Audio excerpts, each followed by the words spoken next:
নমস্কার, হেলথলাইনে সবাইকে স্বাগত। আপনাদের সাথে আমি অলকানন্দা। সময় যেভাবে এগিয়েছে, মানুষের একটা সমস্যা খুব বেড়েছে। বিভিন্ন রোগ ব্যাধি তো রয়েছে, তাছাড়া জয়েন্টস পেইন এই সমস্যা নিয়ে ভুগছেন বহু মানুষ। বিশেষ করে আমরা যদি বলি হাঁটুর ব্যথা, এটা ভীষণ কমন শোনা যায় আজকাল। হাঁটুর ব্যথা একটা সময় এমন একটা জায়গায় গিয়ে পৌঁছায়, তখন ডক্টররা বলেন একটাই সাজেশন তাদের জন্য, নি রিপ্লেসমেন্ট করতে হবে। আদতে এই নি রিপ্লেসমেন্ট সম্পর্কে কোনটা জানা উচিত, কতখানি সচেতন থাকা উচিত, সব বিষয়টা আজকে আমরা জানবো আজকের এই অনুষ্ঠানে। তার কারণ এটা জানা উচিত, মানুষের মধ্যে অনেক মিথ রয়েছে, অনেক ভয়ও রয়েছে, কিন্তু ভয়কে যদি না সরাতে পারি, আমরা পারি না সুস্থ হতে। এ বিষয়ে আজকে ডিটেল আলোচনা চলবে। অবশ্যই এ বিষয়ে যিনি বিশদে বলবেন, একজন এক্সপার্ট, একজন ফিজিশিয়ান। এই মুহূর্তে আমাদের স্টুডিওতে উপস্থিত রয়েছেন ডক্টর মুদিত নিমানি, কনসালটেন্ট অর্থোপেডিক্স। অনেক স্বাগত আপনাকে। এখন বর্তমানে একটা বড় সমস্যা হচ্ছে নি রিপ্লেসমেন্ট। বহু মানুষ নি রিপ্লেসমেন্ট করাচ্ছেন, কিছু ক্ষেত্রে আমরা এটা দেখতে পাচ্ছি যে সাকসেস পাচ্ছেন, আবার কিছু ক্ষেত্রে হয়তো সাকসেসও পাচ্ছেন না।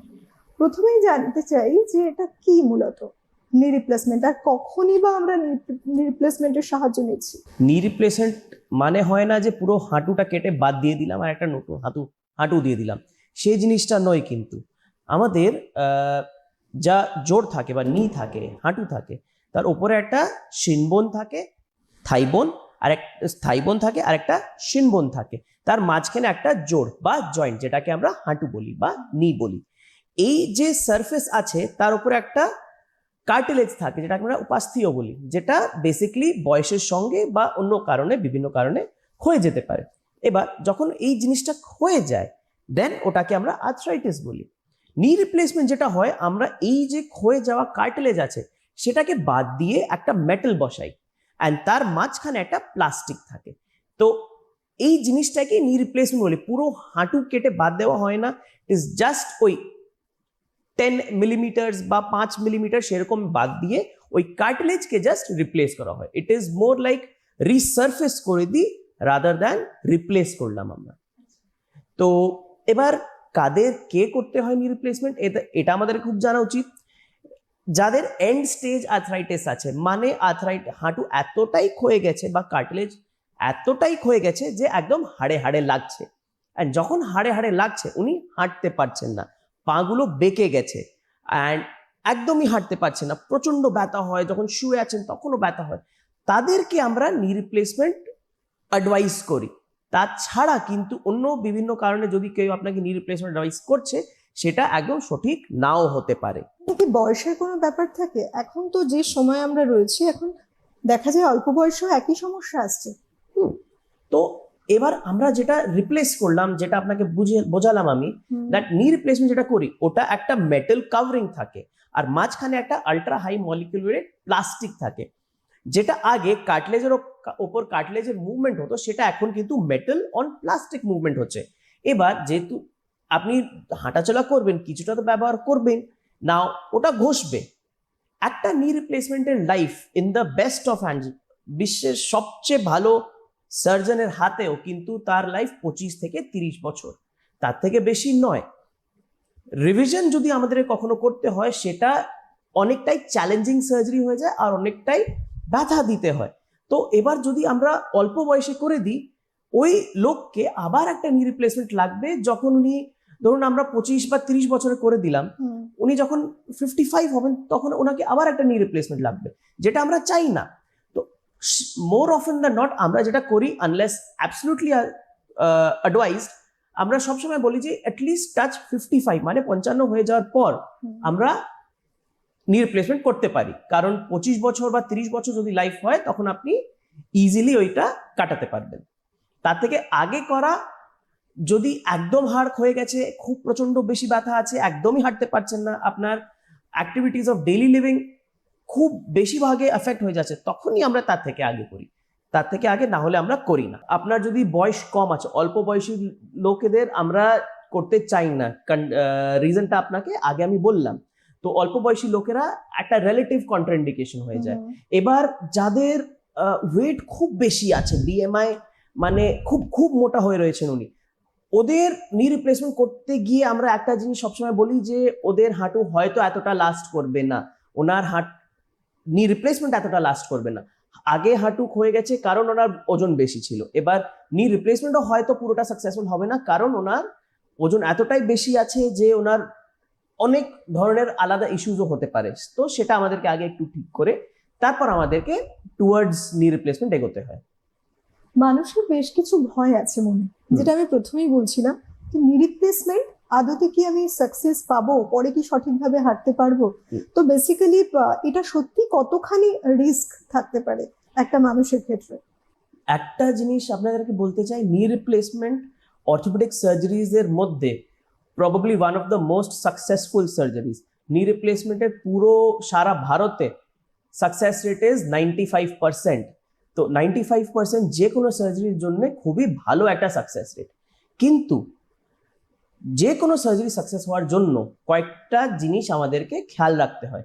50% কাজ সার্জনের হয়, মানে সার্জারি ভালো করে হলো, যিনি করছেন উনি ভালো করে জানেন কি করতে হবে কি করতে হবে না, ইমপ্ল্যান্ট যা সাইজ দেওয়া হয়েছে আর যেই অ্যাঙ্গেলসে বসানো হয়েছে সেটা ভালো করা হয়, মানে সার্জারি ভালো করে করা হয়েছে, প্রপার পেশেন্ট চুজ করা হয়েছে, এই পেশেন্টকে লাগবে। যদি একটা পেশেন্ট যাকে লাগবে না তাদেরকে যদি নি রিপ্লেসমেন্ট করা হয় কিন্তু ওটা সাকসেস হবে না। আগেন এবার 50% হলো অপারেশনের পরে, মানে আপনি যেরকম এক্সারসাইজেস করবেন ওটা আপনি যদি ভালো করে না করেন তাহলে কিন্তু নি রিপ্লেসমেন্ট সাকসেস হবে না। যদি যেহেতু একটা সার্জারি হয়েছে কিছুটা ব্যথা থাকবে, ওই ব্যথা কমতে কমতে কমতে পুরো একদম জিরো হতে গিয়ে 2 থেকে 3 মাস লেগে যায়। এবার যদি আপনি মাঝখানে ছেড়ে দেন এক্সারসাইজ করাটা তখন ওই সার্জারি সাকসেস এতটা হবে না, আপনার কিছুটা হয়তো 95% গিয়ে আপনি থেমে যাবেন। তো আমাদেরকে মোটিভেট থাকা খুব জরুরি আছে, যেরকম এক্সারসাইজেস করতে হয় সেই এক্সারসাইজ ভালো করে করা জরুরি আছে। দিনে যতবার করে আমরা এক্সারসাইজ করতে বলি সেটা আপনাকে করতে হবে। তারপর যেরকম আমরা হাঁটতে আপনাদেরকে আবার শেখাতে হয় আমাদেরকে, সেটা আপনাকে ভালো করে শিখতে হবে অ্যান্ড মোটিভেটেড থাকতে হবে। অ্যাগেন আবার বললাম যে মোটিভেটেড থাকতে হবে। যদি আপনারা মাঝখানে ওই পুরো প্রসেসটা ছেড়ে দেন তাহলে সাকসেসের চান্সেস অনেকটাই কিন্তু কমে যায়। একটা নি রিপ্লেসমেন্ট হলো, এটা একটা প্রসেস, তার আগে কি কোনো প্রিপারেশন থাকে, কি কি থাকে সেটা? তো তার আগে একটা সবচেয়ে জরুরি প্রিপারেশন হলো যে পেশেন্টকে বা যার নি রিপ্লেসমেন্ট হবে তাকে মানসিকভাবে একদম মানে মোটিভেটেড হতে হবে যে না আমি নি রিপ্লেসমেন্ট করাবো, কিছুটা ব্যথা হবে কিন্তু আমি ওটা সহ্য করে আবার ভালো করে হাঁটতে চাই, আমি আর হাঁটতে পারছিলাম না এবার কিন্তু আমি হাঁটতে চাই। তাহলে পেশেন্টকে মোটিভেটেড থাকতে হবে ফর সার্জারি। শুধু বাড়ির লোক মোটিভেটেড হলে হবে না, পেশেন্টকে নিজে মোটিভেটেড হতে হবে। তার সঙ্গে কয়েকটা ব্যায়াম আমরা আগে থেকে বলে দিই যেটা আপনাকে করতে হয়। ওটা করলে কি হয়, যখন আপনি সার্জারির পর হাঁটাচলা স্টার্ট করবেন তখন আপনার ব্যথা অনেকটা কমে যাবে। কয়েকটা রক্ত পরীক্ষা আমরা করাই, সেটা আপনাকে জাস্ট রেডি করে রাখতে হয়। কয়েকটা এক্সরেস, কয়েকটা ইসিজি, এইসব স্ক্যানগুলো করি আপনাকে জাস্ট রেডি থাকতে হয়। কিছুটা প্রি হ্যাব যেটা আমরা বলি, যেটা হলো এক্সারসাইজেস, ওটা আপনাকে ভালো করে করতে হয়। অ্যান্ড তারপর ডায়েট কন্ট্রোল, সুগার কন্ট্রোল থাকতে হবে। ফর এনি সার্জারি আমাদের সুগার ভালো করে রাখতে হবে, থাইরয়েড যেহেতু আপনার কন্ট্রোলে থাকে, এই সব জিনিস আমাদেরকে একটু মনে রাখতে হয়। যতটা ওজন কমাতে পারবেন বিফোর সার্জারি ততটা আপনার জন্য আর আপনার হাঁটুর জন্য ভালো। তার মানে এটা প্রিপারেশন গেল। এরপরে একটা মানুষ নি রিপ্লেসমেন্ট করালেন, সাধারণত কতদিন পরে তিনি নর্মাল হাঁটতে পারবেন? এটা কিসের উপরে ডিপেন্ড করে? এটা ডিপেন্ড করে অনেকটাই আমাদের প্রিহ্যাবের উপরে ডিপেন্ড করে। মানে যদি আপনারা আগে থেকে এক্সারসাইজেস করেন তাহলে আপনারা দেখবেন যে আপনার হাঁটু একটু স্ট্রং আছে, তাহলে আফটার সার্জারি মানে অপারেশনের পরও আপনি দেখবেন যে আপনার ব্যথাটা কিছুটা কমেছে আগে থেকে। কিন্তু একটা জিনিস মনে রাখবেন যে নি রিপ্লেসমেন্ট একটা সার্জারি হয়, মানে সার্জারির যা ব্যথাটা যেটা কাটা হলো সেটা একটু ব্যথা থাকবে, সেটা পুরোপুরি যেতে যেতে 2 থেকে 3 মাস লেগে যায়। বাট সহ্য করার মতো ব্যথা সেটা আপনি দেখবেন যে 2 থেকে 3 দিন, অনেক লোকেদের ক্ষেত্রে 1 সপ্তাহ, ম্যাক্স টু ম্যাক্স 2 সপ্তাহে চলে আসে। হাঁটা চলা আপনারা নেক্সট ডে থেকে স্টার্ট করবেন। নি রিপ্লেসমেন্ট পর হাঁটা চলা নেক্সট ডে থেকে স্টার্ট করা খুব জরুরি হয়, এক্সেপ্ট ইন কয়েকটা কেস যেখানে আমরা বলি যে না কিছুটা আরাম করতে হবে। যতটা আপনি হাঁটবেন ততটা আপনার স্ট্রেংথটা বাড়বে অ্যান্ড ততটা আপনার হাঁটা পরিষ্কার হবে। কারণ যখন আর্থ্রাইটিস হয় আপনার হাঁটুগুলো বেঁকে যায়, আপনার ব্যালেন্স খারাপ হয়ে যায়। আপনি যতটা হাঁটবেন ততটা আপনার ওই ব্যালেন্সটা আবার ফিরে আসবে। তো হাঁটা খুবই জরুরি। তার সঙ্গে কোয়াড্রিসেপস এক্সারসাইজ মানে থাই মাসলসের এক্সারসাইজ, এটা আপনাকে খুব ভালো করে করতে হবে। ওটা করলে আপনি দেখবেন যে আপনার রিকভারি অনেকটাই ফাস্ট আছে। এবার তার সঙ্গে একটু বরফ শেক দিলে আপনার ফোলাটা কমবে, যতটা আপনি হাঁটু ভাঁজ করতে পারবেন ততটা হাঁটু ভাঁজ করতে হয়। আপনাকে নর্মালি আমরা একটা ফিজিওথেরাপিস্ট অ্যাসাইন করে দিই যে আপনার বাড়িতে এসে এক্সারসাইজেস করায়, অ্যান্ড উইথ এক্সারসাইজেস যতটা আপনি ভালো করে ব্যায়াম করবেন ততটা আপনি দেখবেন যে আপনার হাঁটা পরিষ্কার হচ্ছে। অনেকজন ওয়াকার 1 মাসে ছেড়ে যায়, কয়েকজনকে 6 সপ্তাহ লাগে, কিন্তু এটা কোনো স্পেসিফিক টাইম লাইন নয়, সব মানুষ আলাদা আছে। তো 1 থেকে 2 মাসের মাথায় আপনি ওয়াকার একদম ছাড়তে পারবেন। অ্যান্ড পুরোপুরি পরিষ্কার হতে গেলে মানে একদম 10-15 বছর আগে যেরকম ছিল সেটা পরিষ্কার হতে গেলে 3 মাস লাগে। ব্যথা আস্তে আস্তে আস্তে আস্তে কমতে থাকে। আর আপনি দেখবেন যে 3 মাসের মাথায় যদি আপনি ভালো করে ব্যায়াম করেছেন, ফিজিওথেরাপি করেছেন, অ্যান্ড যা আপনাকে বলা হয়েছে সেটা ফলো করেছেন, 3 মাসের মাথায় আপনি দেখবেন যে একদম 100% ফিট হয়ে গেছেন। আচ্ছা, অনেক ক্ষেত্রে দেখা যায় যে যারা সাকসেস পায় না, সে বিষয়টাই আসি এবার। দেখা গেল একটা নি রিপ্লেসমেন্ট করালেন মেন্টালি প্রিপারেশন নিয়ে, কিন্তু তারপরেও দেখছেন যে কোনো না কোনো প্রবলেম রয়েছে তার মানে কাজটা সাকসেস হয়নি। সেটা ঠিক কি কি থাকবে, কোন কোন ইন্ডিকেশনস গুলো দেখলে তারা বুঝবে যে না, আমার হয়তো বা আবার সেকেন্ড টাইম প্রসেস করতে হতে পারে? ডক্টরের সাজেশন মাস্ট। ওকে, সো এবার যেটা বললাম, সবার রিকভারি রেট কিছুটা ডিফারেন্ট থাকে। তো অ্যান্ড 3 মাস লাগে ফর এনি নি টু কমপ্লিটলি রিকভার। তারপরেও কিছুটা 1% 2% পেশেন্টের ক্ষেত্রে আমরা দেখবো যে কিছুটা ব্যথা আছে, সেটা ঠিক হতে হতে আরেকটু সময় লাগে। কিন্তু যদি 3 মাসের মাথায় আপনারা দেখছেন যে না, কিছুই হচ্ছে না, আমি হাঁটতেই পারছি না, প্রচন্ড ব্যথা হচ্ছে, হাঁটু ফুলে যাচ্ছে, তখন বা জ্বর আসছে, আর যেই ব্যথা আগে ছিল সেরকম ব্যথা থেকে গেছে, তখন কিন্তু আপনাকে আপনার নিজের ডক্টরকে দেখানো উচিত, যিনি সার্জারি করেন। বা আমরা যখন সার্জারি করি আমরা সবসময় একটা রেগুলার ফলো আপে রাখি। সার্জারির পর ধরুন 14 দিন পর বা 1 মাস পরে ডাকলাম, তারপরে 2 মাস পরে ডাকলাম, জাস্ট টু সি আপনি কিরকম প্রোগ্রেস করছেন। যদি আপনি ওই লাইন থেকে বেরিয়ে যান তাহলে কিন্তু আপনার রিকভারিটা স্লো হয়ে যাবে। অ্যান্ড যদি আপনার ওই সময় আপনি দেখছেন যে আপনার ফোলা হাঁটু ফুলে গেছে, জ্বর আসছে, আপনি হাঁটতে পারছেন না, পুরো সময় ফোলা আছে, তাহলে কিন্তু you should consult your own doctor একবার।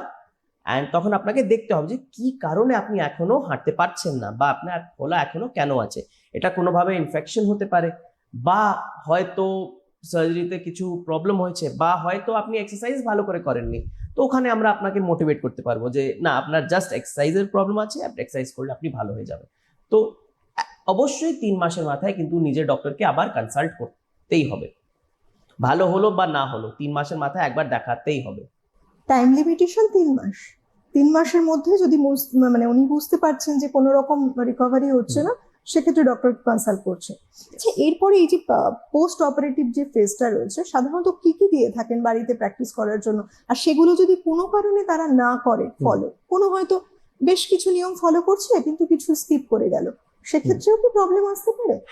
যেটা আমি বললাম, যে কোনো সার্জারি সাকসেস হওয়ার জন্য 50% হলো সার্জনের কাজ। মানে ঠিক পেশেন্টকে করা হয়েছে, পেশেন্ট সিলেকশন ঠিক করে করা হয়েছে, ওই পেশেন্টকে অ্যাকচুয়ালি নিড ছিল ওই সার্জারির জন্য, বা সার্জারি ভালো করে করা হয়েছে, ইমপ্ল্যান্ট যেটা আমরা দিয়েছি সেটা ভালো করে দেওয়া হয়েছে, আমরা আমাদের দিক থেকে দেখলাম যে না, আমরা কোনো ইনফেকশন ছাড়িনি, যা কাটা হয়েছে সেটা ভালো করে রিপেয়ার করা হয়েছে। এই কয়েকটা জিনিস সার্জনের হাতে থাকে। তারপরের 50% যেটা থাকে সেটা আপনি কিরকম ব্যায়াম করছেন বা আপনার ফিজিওথেরাপিস্ট কি করে ব্যায়াম করাচ্ছে তার হাতে 30% থাকে, অ্যান্ড 20% আপনাদের হাতে আছে। যদি 3 জন মিলে ভালো করে কাজ করি তাহলেই কিন্তু সাকসেস হয়, না হলে হয় না। ধরুন আপনার ভালো করে সার্জারি হয়ে গেল, কিন্তু আপনি ব্যায়াম না করেন, তাহলে কিন্তু সাকসেস হবে না। ওটা আমরা আপনাকে মোটিভেট করতে পারবো যে না, আপনি করুন, ভালো করে এক্সারসাইজেস করলে আপনার এই সার্জারিটা সাকসেস হবে। এবার যদি আপনারা ডক্টরস অ্যাডভাইসে একটা দুটো জাস্ট নিজের মতো ছেড়ে দিলেন, তাহলে কিন্তু দেখেন আপনারা ওই 1% 2% উইথ এভরি অ্যাডভাইস আপনারা নিজে থেকে ছেড়ে দিচ্ছেন। তার মানে হলো যা আপনাকে অ্যাডভাইস দেওয়া হবে সেটা কিন্তু আপনাকে যতটা পারবেন ততটা ভালো করে অ্যাডভাইস মেনে চলতেই হবে, না হলে কিন্তু আপনি প্রবলেমে পড়ে যেতে পারেন। ব্যায়াম ভালো করে করবেন, আপনার ফিজিওথেরাপিস্ট আপনাকে সবসময় কয়েকটা এক্সারসাইজ বলবে যেটা আপনাকে করতে হবে, হাঁটা চলার জন্য বলবে, সেটা আপনাকে ভালো করে রাখতে হবে। তো ওই পার্টটা কিন্তু আপনাকে খেয়াল রাখতে হবে। অ্যান্ড 20% সবসময় মনে রাখবেন যে আপনার নিজের হাতে আছে, মানে ভালো করে মোটিভেটেড থাকা, ভালো করে নিজে থেকে এক্সারসাইজ করা, কারণ কেউ আপনার বাড়িতে সবসময় থাকতে পারে না। কয়েকটা ব্যায়াম থাকে যেটা আপনাকে দিনে 3 থেকে 4 বার করতে হয়, খুব সিম্পল ব্যায়াম, কিন্তু ওটা আপনাকে নিজে থেকে ভেতর থেকে আনতে হবে যে না আমি ওই এক্সারসাইজটা করব, আমি ভালো হব। ওই জিনিসটা কিন্তু আপনাকে মেনে চলতে হবে, অ্যান্ড আপনাকে ওই এক্সারসাইজগুলো করতেই হবে, ওটা ছাড়বেন না। একজন মানুষ একবার হাঁটু রিপ্লেস করালো, সেটা কি আবার ফার্দার কখনো প্রয়োজন হতে পারে? মানে সাকসেস ছাড়া বলছি, হয়তো সে তখন সাকসেস পেয়ে গেল, দেখা গেল যে পুরো হাঁটতে পারছে, সে নর্মাল লাইফ লিড করতে পারছে, কিন্তু সেটা পরে গিয়ে কি কখনো আবার প্রয়োজন হতে পারে যে আরো একবার প্রয়োজন রয়েছে রিপ্লেসমেন্ট? হ্যাঁ, হতে পারে। এবার ধরুন যে ওই মানুষের এই যে সাকসেসফুল সার্জারি হলো সেটা অল্প বয়সে যে কোনো কারণে করতে হয়েছে। এবার যারা ইয়াং থাকে বা যাদের বয়স একটু কম আছে, মানে 50 থেকে কম বলছি আমি, তো তাদের তো কাজ বেশি থাকে, তাদের ওই হাঁটুটা ব্যবহার বেশি হয়, তাহলে ওই যে প্লাস্টিক আমি বললাম সেটা আগে ক্ষয়ে যেতে পারে। তার মানে ওনার যা ওই নিয়ের লাইফ ছিল সেটা একটু কমে গেল। তো এবার যদি উনি বেঁচে আছেন, ওনার নি কিন্তু খারাপ হয়ে গেল আবার, তাহলে একটা ছোট সার্জারি হয়তো করতে হতে পারে। ছোট সার্জারি মানে একটা হয়তো জাস্ট লাইনার পাল্টালাম।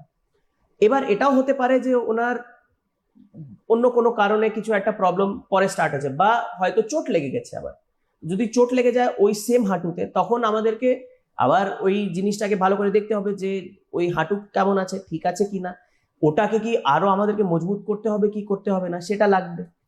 তো সার্জারি অন্য কোনো সময় লাগতেই পারে, আচ্ছা, বাট সাকসেসফুল সার্জারিজ নর্মালি 25 থেকে 30 বছর লাস্ট করে। 95% ক্ষেত্রে 25 থেকে 30 বছর লাস্ট করে। সেক্ষেত্রে একটা মানুষকে ঠিক কি কি ব্যাপারে খেয়াল রাখা উচিত যাতে সে হাঁটুটা নিয়ে লং লাস্টিং যে ব্যাপারটা আপনি বললেন চলতে পারে? না এটাও খুব প্রয়োজন? হ্যাঁ, তো এটা ওনাকে জাস্ট কয়েকটা আমরা এক্সারসাইজে শিখিয়ে দিই, যেটা ওনাকে থ্রু আউট দেয়ার লাইফ করতে হবে।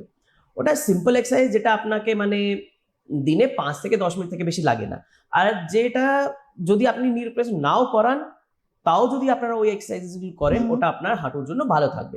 ওই সিম্পল এক্সারসাইজ আমরা দিই, ব্যাস। তার ছাড়া আর কিছু লাগে না। নর্মাল হাঁটা চলা করবেন। কয়েকটা জিনিস আমরা বলি যে আপনি এই জিনিসটা করবেন না, যেরকম বাবু হয়ে বসা। বাবু হয়ে বসা আমরা সবসময় বলি যে না, ওটা করলে আপনি যখন উঠবেন আপনি দেখবেন যে আপনার হাঁটুর উপরে খুব বেশি স্ট্রেস পড়ছে। যখন খুব বেশি স্ট্রেস পড়ে মানে ওই হাঁটুর লাইফ হয়তো 25 থেকে 23 বছর হয়ে গেল, তো ওটা একটু কমিয়ে দেয়। আপনার একটু ব্যথাও হতে পারে ওটা যদি আপনারা করেন। তো ওই কয়েকটা জিনিস জাস্ট খেয়াল রাখতে হয়। বাকি নর্মাল লাইফ যেটা আমরা 55+ লোকেদের হয় সেটা সবই করতে পারি।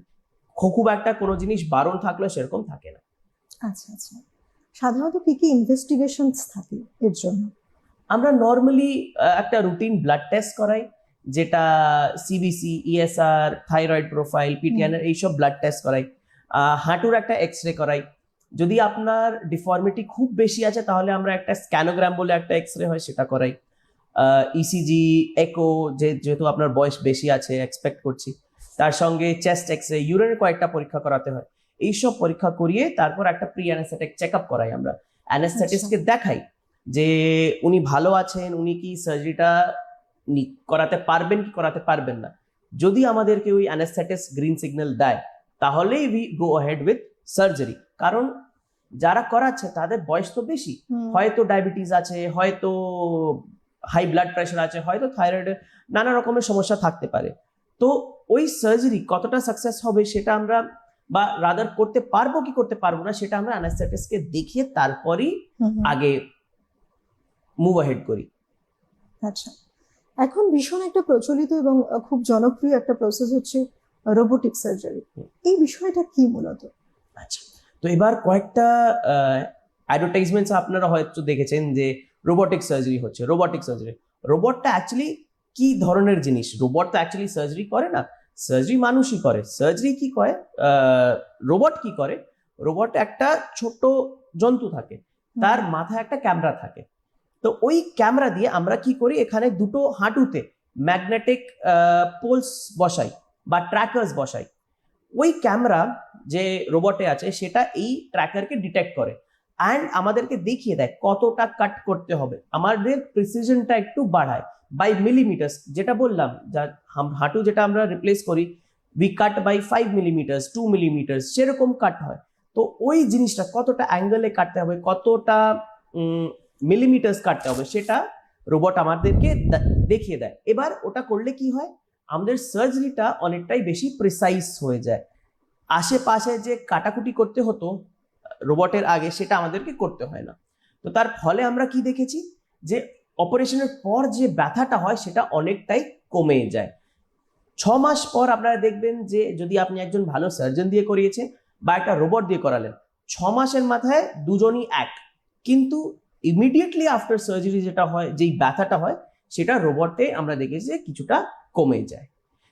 রোবটের সবচেয়ে বেশি অ্যাডভান্টেজ এটাই হলো যে অপারেশনের পর যে ব্যথাটা হয় সেটা অনেকটা কমে যায় অ্যান্ড অফকোর্স একটু প্রিসিশন বাড়ে। যেটাই হোক, রোবোটিক সার্জারি হচ্ছে না এমনি সার্জারি হচ্ছে, কোনো কমপ্লিকেশনস আসতে পারে ফার্দার?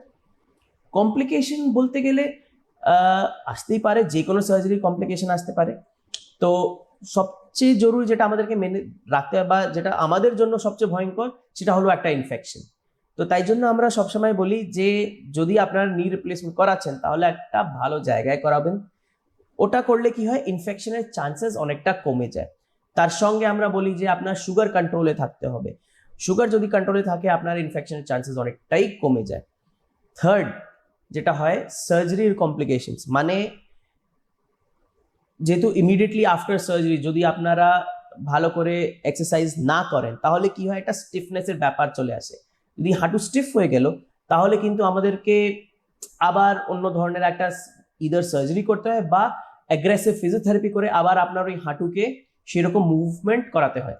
তো কমপ্লিকেশনস বলতে গেলে সবচেয়ে কমন কমপ্লিকেশন ওই স্টিফনেস হলো, একটু ফোলা থেকে গেল, সেটা হতে পারে। কিন্তু ওটা everything goes away by 3 months, 4 months, 5 months কমে যায়।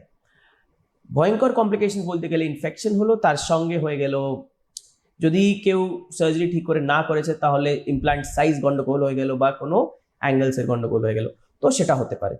তাছাড়া নি রিপ্লেসমেন্ট খুব বেশি এরকম কমপ্লিকেশনস সত্যি বলতে গেলে নেই। আচ্ছা, তো এটা একটা পজিটিভ সাইড, মানে মানুষ শুনে নিশ্চিন্ত হতে পারেন যে এখনকার সময় দাঁড়িয়ে ব্যবস্থা অনেকটাই উন্নত রয়েছে।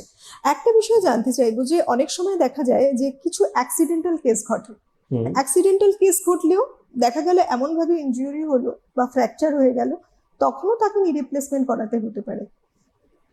কিছু কিছু ক্ষেত্রে যেটা দেখা যায় যে হয়তো এরকম একটা কন্ডিশন এলো, আর একটা জেনারেল কন্ডিশন এলো যে যে মানুষটার হয়তো একটা আর্থারাইটিস, যেমন আপনি বললেন হাঁটু হয়ে গেছে, সে কারণে তাকে নি রিপ্লেসমেন্ট করতে হবে। এই দুটো ক্ষেত্রে আপনাদের প্রিকোয়েশন বা প্রসেসে কতখানি ফারাক, কি কি ব্যবস্থা নিতে হচ্ছে? আমরা নর্মালি যেটা করি, অ্যান্ড এটা আমার ধারণা, যে যদি কোনো হাঁটু বা কোনো ফ্র্যাকচারের জন্য কখনো নি রিপ্লেসমেন্ট করাবেন না, কারণ নি replacement is quality of life surgery. মানে এটা একটা এমার্জেন্সি সার্জারি নয়, এটা আপনি তখনই করাবেন যখন, যেটা আগেও বললাম, যে প্রচন্ড বেশি ব্যথা হচ্ছে আর আপনি হাঁটতে পারছেন না, কাজ করতে পারছেন না। যদি হাঁটু ভেঙেছে বা অন্য কোনো কারণে কোনো মানে বেসিক্যালি ফ্র্যাকচার হয়েছে, তাহলে আমরা সবসময় এটাই ট্রাই করি যে আমরা ওই হাঁটুকে প্রিজার্ভ করি, যতটা পারি ওই হাঁটুকে, ওই নেটিভ হাঁটুকে বাঁচানোর চেষ্টা করি। এবার এটা হতে পারে যে ওটার পর আপনি দেখলেন যে 1 বছর, 2 বছর, 5 বছর পর যে ওই হাড়গুলো ক্ষয়ে গেছে, তখন কিন্তু we can go head with নি রিপ্লেসমেন্ট। কিন্তু একদম অ্যাকিউট স্টেজে কখনো করা উচিত নয়, কারণ এটা একটা কোয়ালিটি অফ লাইফ সার্জারি। এটা আপনার হাঁটুকে, ফ্র্যাকচারকে ইউনাইট করতে দিচ্ছে সেরকম কিন্তু নেই। ওটা জাস্ট আপনার যা ডিজেনারেশন হয়েছে ওটাকে আমরা একটা রিসার্ফেস করছি। তো তাহলে যদি ট্রমাতে কেউ আপনাকে নি রিপ্লেসমেন্ট বলছে বা সাজেস্ট করছে, তখন ওটা কিন্তু ভুল করা হচ্ছে। এবার এটা হতে পারে যে আপনার নি রিপ্লেসমেন্ট হয়ে রয়েছে আর একটা ফ্র্যাকচার হয়ে গেল, তার ক্ষেত্রে যদি ওই পায়ে আপনার হাঁটুতে নি রিপ্লেসমেন্ট আছে and তার সঙ্গে যদি একটা ফ্র্যাকচার হয়ে গেছে, তখন আমাদেরকে অনেকবার ওই সেম নি রিপ্লেস যেটা করা হয়েছে সেটাকে আরেকটা একটু এক্সটেন্ড করতে হতে পারে। মানে একটা ইদার আমরা বাইরে থেকে একটা প্লেট বসিয়ে দিই, বা অনেকবার আমাদেরকে একটা স্টেম দিতে হয়, যেটা আপনার ওই ফ্র্যাকচারকে নিজের জায়গায় রাখবে আর আপনার নি যেটা রিপ্লেস করা হয়েছে তাকে কিন্তু খুব বেশি স্ট্রেসে ফেলবে না, আর আপনি আবার হাঁটতে পারবেন ভালো করে। তো তখন হয়তো আমাদেরকে নি রিপ্লেসমেন্টকে রিভাইজ করতে হতে পারে, ওটা একটা রিভিশন সার্জারি হয়ে যায়, যেটা নর্মাল নি রিপ্লেসমেন্ট থেকে কিন্তু অনেকটাই কমপ্লেক্স সার্জারি। ডক্টর, একটা প্রশ্ন ভীষণ মনে আসছে যে সাধারণত দেখা যায় এই যে প্রবলেমগুলো তো থেকেই যায় মানুষের, বেসিক্যালি কোন ডিফর্মিটি গুলো কমনলি দেখা যায়, আচ্ছা আর কখন পার্শিয়াল করছি আমরা আর কখন কমপ্লিট রিপ্লেসমেন্ট হচ্ছে? আচ্ছা, তো এবার কোন ডিফর্মিটি আমরা বেশি দেখি? হাঁটু বেঁকে যাওয়া, মানে হাঁটু বাইরের দিকে চলে গেছে, আপনার ব্যথা ভেতর দিকে হচ্ছে, এই ডিফর্মিটিটা আমরা সবচেয়ে বেশি কমনলি দেখি। এবার যাদের রুমাটয়েড আর্থ্রাইটিস থাকে তাদের আমরা অনেকবার দেখেছি যে উল্টো দিকে থাকে বা এই রকম থাকে, মানে হাঁটু ভেতরের দিকে চলে এসছে আর বাইরের দিকে একদম টাইট হয়ে রয়েছে, এটাও হতে পারে। কিন্তু সবচেয়ে কমন হলো হাঁটু বেঁকে বাইরের দিকে চলে গেছে, বা আপনি হাঁটু পুরোটা সোজা করতে পারছেন না, এটাই আমরা দেখেছি সবচেয়ে কমন। তো এবার আমরা যেটা যেটা আপনাকে আগে বললাম যে কার্টিলেজ থাকে, কখন আপনারা পার্শিয়াল করবেন আর কখন আপনারা কমপ্লিট করবেন। পার্শিয়াল নি রিপ্লেসমেন্ট হলো যে আপনারা জাস্ট একটা দিক হয়ে গেছে, তো একটা দিক আমরা পাল্টে দিলাম। তো সেটা তখনই করতে হয় যখন আপনারা দেখবেন যে অন্য দিকটা একদম ভালো আছে, ওই কার্টিলেজে কিছু হয়নি, আপনার মালাই চাকির পিছে যা কার্টিলেজ থাকে সেটা একদম ভালো আছে, তখনই কিন্তু আমরা পার্শিয়াল নি রিপ্লেসমেন্ট সাজেস্ট করি। তাছাড়া যদি অন্য কোনো তার থেকে বেশি যদি হয়ে, ধরুন আপনারা বাইরের দিকে যা কাটলেজ আছে সেটাও ক্ষয়ে গেছে, বা মালাই চাকির কাটলেজ যদি ক্ষয়ে গেছে, তখন কিন্তু কমপ্লিট বা টোটাল নি রিপ্লেসমেন্টই করতে হয়। আমার মনে হয় আজকের এই এপিসোড যারা দেখছেন এই মুহূর্তে আমাদের সঙ্গে জুড়ে, তারা অনেক সাজেশন পেয়েছেন এবং তারা সতর্ক হতে পারবেন আর একজনকেও সাজেস্ট করতে পারবেন প্রয়োজনে ভয়টা দূর করার জন্য। অনেক ধন্যবাদ ডক্টর আপনাকে, ধন্যবাদ আপনাদের সবাইকে। প্রত্যেকে সুস্থ থাকুন, খুব ভালো থাকুন, নমস্কার।